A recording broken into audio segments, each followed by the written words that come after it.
ইসরায়েলের Ben Gurion বিমানবন্দরে ইয়েমেনের হুথি বিদ্রোহীদের ক্ষেপণাস্ত্র হামলার ঘটনায় পাল্টা জবাব দেওয়ার ঘোষণা দিয়েছেন ইসরায়েলি প্রধানমন্ত্রী বেঞ্জামিন নেতানিয়াহু। এই হামলার জন্য ইরানকেও জবাবদিহি করতে হবে বলে সতর্ক করেছেন তিনি।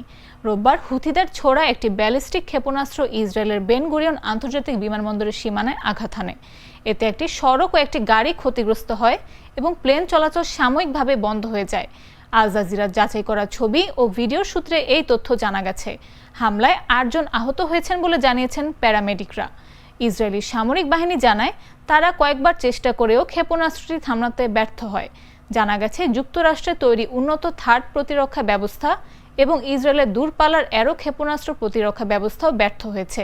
নেতানিয়াহু সামাজিক যোগাযোগ মাধ্যমে বলেছেন, হুথিদের এই হামলার পেছনে রয়েছে ইরান। ইসরায়েলের জবাব দেবে শুধু হুথিদের নয়, তাদের ইরানি মতদাতাদেরও। যুক্তরাষ্ট্রের সঙ্গে যৌথভাবে ইরানের বিরুদ্ধে পদক্ষেপ নেওয়ার চেষ্টা করছেন তিনি।